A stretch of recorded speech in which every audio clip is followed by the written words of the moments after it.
जय माताजी दोस्तों, स्वागत है तमारू कीकू रेसिपी में। तो आज આપણે પ્રીમિક્સ માંથી એકદમ સરસ ગુલાબજાંબુ બનાવીશું। એકદમ કઠણ પણ નહીં અને અંદરથી પોચા પણ નહીં એવા આપણે પરફેક્ટ ગુલાબજાંબુ બનાવીશું। આવી રીતે પ્રીમિક્સમાંથી ગુલાબજાંબુ બનાવશો તો તમારા ગુલાબજાંબુ ક્યારેય પોચા નહીં પડે, એકદમ સરસ એવા બનીને તૈયાર થશે। વધારે કઠણ પણ નહીં રહે અને અંદરથી પોચા પણ નહીં પડી જાય એવા આપણે પ્રીમિક્સમાંથી ગુલાબજાંબુ બનાવીશું। तो આપણે પ્રીમિક્સમાંથી ગુલાબજાંબુ બનાવીશું। રક્ષાબંધનનો તહેવાર આવી રહ્યો છે તો તેના માટે આ પ્રીમિક્સમાંથી ગુલાબજાંબુ બનાવીને તૈયાર કરીશું। અને પ્રીમિક્સમાંથી ગુલાબજાંબુ બનાવતા હોઈએ તો અમુક વખત ગુલાબજાંબુ એકદમ પોચા પડી જતા હોય છે અને આપણે ખાવા જઈએ તો તૂટી જતા હોઈએ છે।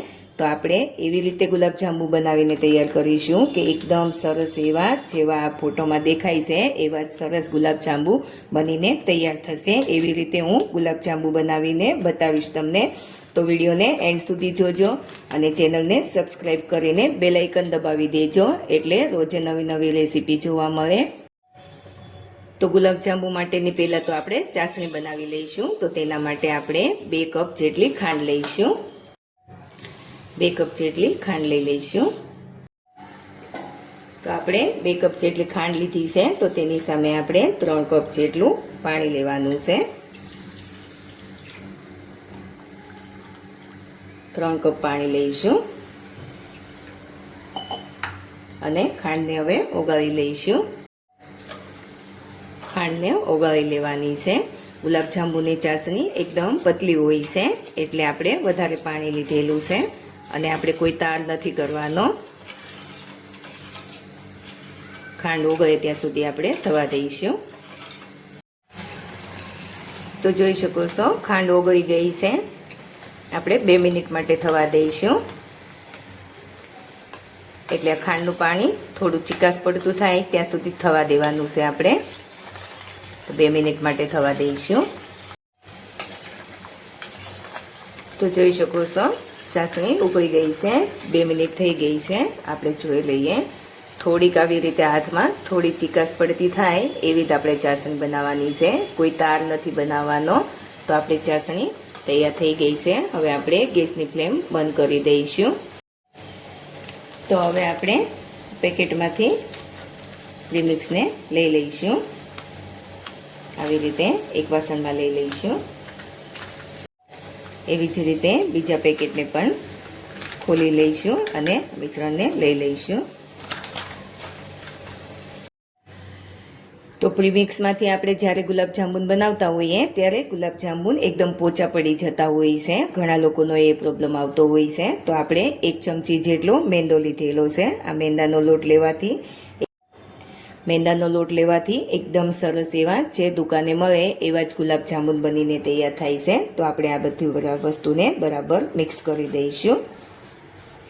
બહુ વધારે મેંદો નથી લેવાનો, 1 ચમચી જેટલો જ મેંદો લેવાનો છે એટલે મેંદાથી આ પ્રીમિક્સમાં થોડું બાઇન્ડિંગ આવી જશે અને એકદમ સરસ એવા ગુલાબજાંબુ બનીને તૈયાર થશે। એટલે જે ગુલાબજાંબુ પોચા પડી જાય એ પ્રોબ્લેમ નહીં આવે થોડો મેંદો લેવાથી। તો આપણે મેંદાને પ્રીમિક્સમાં બરાબર મિક્સ કરી દીધું છે।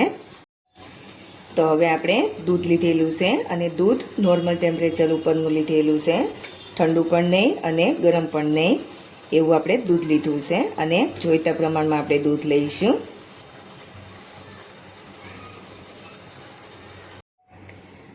દૂધ લઈ અને મિક્સ કરી દઈશું।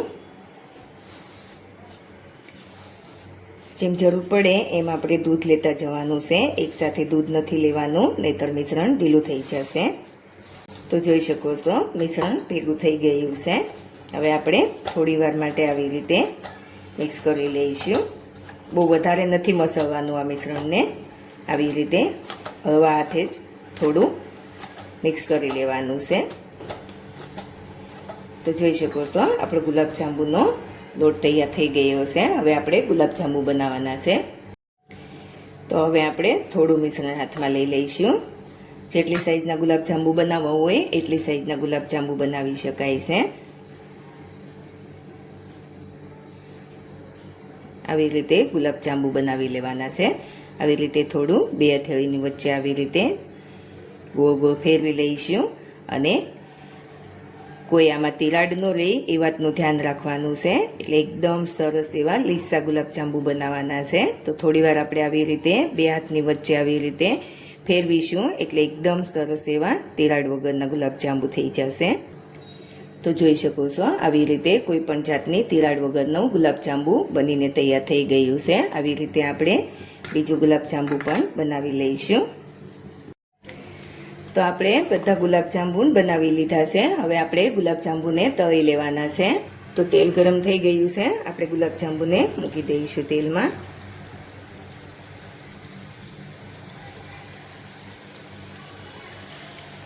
જેટલા કઢાઈમાં આવે એટલા આપણે ગુલાબજાંબુ મૂકી દઈશું. તો આપણે ગુલાબજાંબુને ફેરવી લઈશું.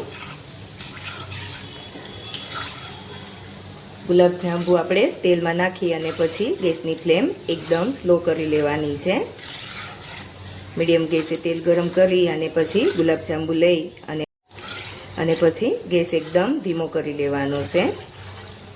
ધીમા ગેસે આપણે ગુલાબજાંબુને તળવા દેવાના છે.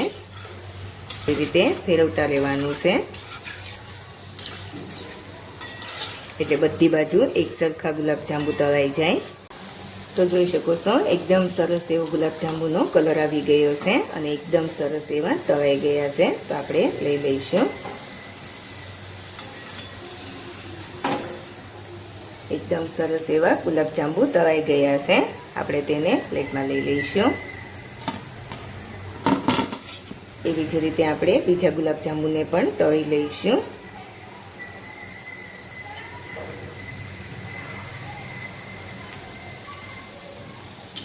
બીજા ગુલાબજાંબુને પણ આવી રીતે ધીમા ગેસે તળી લેવાના છે. તો આપણા બીજી વારના ગુલાબજાંબુ પણ સરસ એવા તળાઈ ગયા છે. તો આપણે ચાસણી બનાવીને રાખી હતી તેમાંથી થોડી ચાસણી આપણે કાઢી લીધી છે. કેમ કે ગુલાબજાંબુ ચાસણી એબ્ઝોર્બ કરી લે પછી ઉપરથી આપણે થોડી ચાસણી લઈ શકાય એટલા માટે થોડી ચાસણી આપણે લઈ લીધી છે. અને હવે આપણે તેમાં એલચીનો પાવડર લઈ લઈશું અને મિક્સ કરી દઈશું.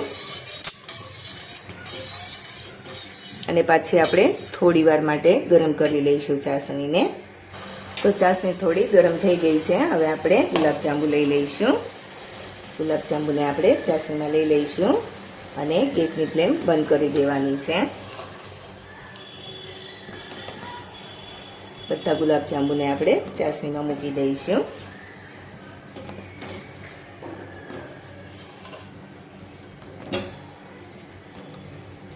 જોઈ શકો છો આવી રીતે ગુલાબજાંબુ ડૂબે એટલી ચાસણી હોવી જોઈએ. એટલે સરસ એવા ગુલાબજાંબુ ચાસણીમાં ડૂબી જાય અને ચાસણી પણ એબ્ઝોર્બ કરી લે છે બધા ગુલાબજાંબુ.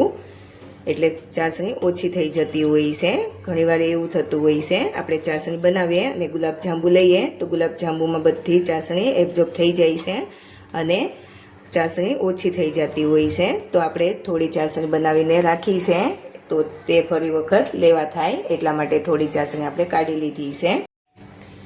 અને હવે આપણે આવી રીતે ગુલાબજાંબુને ચાસણીમાં ડુબાડી અને ફ્રીજમાં મૂકી દઈશું અને ફ્રીજમાં 2 થી 3 કલાક માટે રહેવા દઈશું.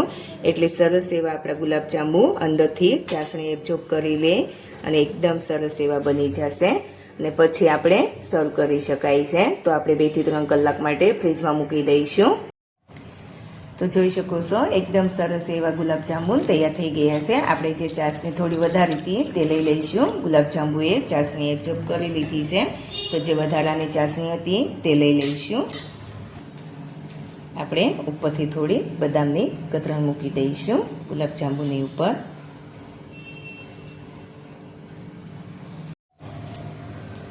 જોઈ શકો છો એકદમ સરસ જોતાં જ ખાવાનું મન થઈ જાય એવા આપણા ગુલાબજાંબુ બનીને તૈયાર થયા છે. તો તૈયાર છે આપણા એકદમ સરસ જોતાં જ ખાવાનું મન થઈ જાય એવા ગુલાબજાંબુ. આપણે ગુલાબજાંબુને અંદરથી તોડીને પણ જોઈ લઈએ. જોઈ શકો છો વધારે કઠણ પણ નથી અને એકદમ પોચા પણ નથી પડ્યા. એકદમ પરફેક્ટ દુકાનમાં મળે એવા જ આપણા ગુલાબજાંબુ બનીને તૈયાર થયા છે. તો તો તમે પણ તહેવારની સિઝન ચાલી રહી છે તો ઇન્સ્ટન્ટ પ્રીમિક્સમાંથી આવી રીતે ગુલાબજાંબુ બનાવી શકો છો. તો ઘરે જરૂરથી ટ્રાય કરજો અને મારી ચેનલને લાઇક, શેર અને સબસ્ક્રાઈબ કરીને બેલ આઇકન જરૂરથી દબાવજો અને કોમેન્ટ કરીને કહેજો કે પ્રીમિક્સમાંથી ગુલાબજાંબુ કેવા બન્યા છે.